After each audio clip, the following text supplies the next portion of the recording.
What's good, YouTube? And welcome to the Sticker Shock. $1,400 cases of Yu-Gi-Oh! I didn't think I would see this day for some time, even with inflation, what other card games are doing, and it being the Rarity collection. Konami really ready to sell this to you. Well, they left out some crucial information over here that stops this from being what's bad, YouTube, and that's that they're going to be doing 18 packs per box with the double the ratios in the packs, making this basically a box and a half of Rarity Collection 1 for Rarity Collection 2 being sold to you at a time. Also, Gamer's Choice, very not greedy. We're talking $10 a pack on Rarity Collection 2 at MSRP. You do that times those 18 packs, which is sourced from GTS Distribution, one of the biggest distribution centers, and then still 12 boxes per case here. That would be $2,160 at MSRP. And of course, you can use code What'sGood5 for 5% off and support the channel directly on Rarity Collection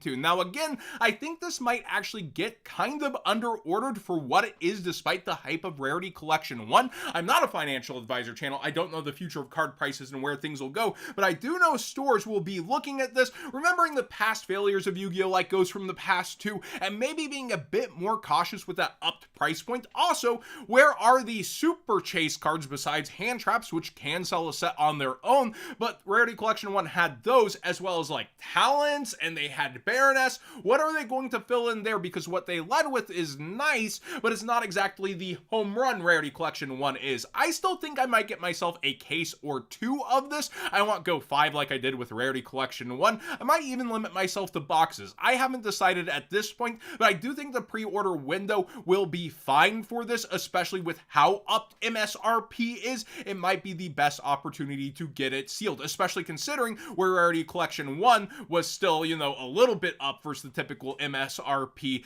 It's going for $100 a box at this point when it was lower initially because it has about half the cards. Now, what are we missing also? A super rare per $10 spent. So 9 cards per pack at $10 versus 5 cards per pack at $10. So Konami did a little sneaky there, but the lower end of the set is still going to bottom out very fast early on. I think this will make some cards recover a little bit faster in the market, which Konami could be playing with, so they could reprint some things a little bit faster and make them matter later. And faster means a couple of years instead of bottoming out almost indefinitely for a pretty darn long time. But we'll see also how the WCQ seasons eat up these cards, how the years eat up these cards, and I do think that there's going to be plenty of goodness within the set for Rarity Collection 2 that will have it looking somewhat like this, but still you're going to have to always adjust that math in your head with how different the set's layout is. Again, code What'sGood5 for 5% off and support the channel directly for pre-sales over on Gamer's Choice. I think this will be one of the best looks at the price,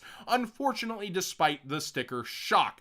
Maze of Millennia is really going up in price per box right now, and so is Bonfire, unfortunately. I didn't really do a market watch and instead covered some other news this week. So when it comes down to Maze of Millennia, Bonfire was all the way down to $65 the night of release. It went back up to $80, and now it's headed back towards a $100 card. People were saying it's the salty ones who can't believe they spent so much on the card. No, it's people who are accepting that they just want this card, and that, the set's actually getting eaten up for a world premiere collector rare set, which tends to be the only successful versions of these sets, although a couple of them have turned themselves around. Remember, Triple Tactic Thrust here is shorted within the set.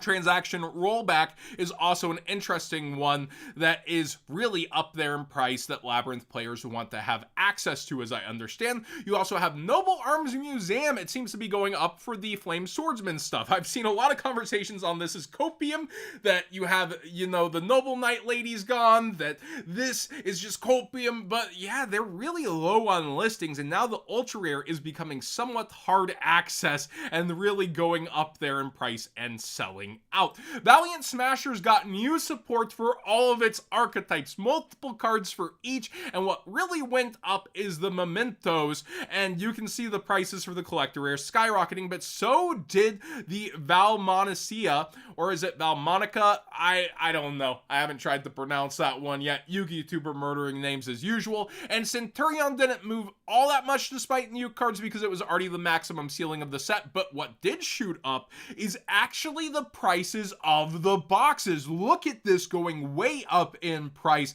And for a collector rare set that has a good archetype inside, then a true fan favorite one in Memento for its actual lore in the game, I even like the cards a lot. But that's the boomer in me. So Yu-Gi boomers still spend a lot of money in the market. It's probably the main driving force when you actually look at product sales. Yeah, it's understandable why this would really go up that much with the support.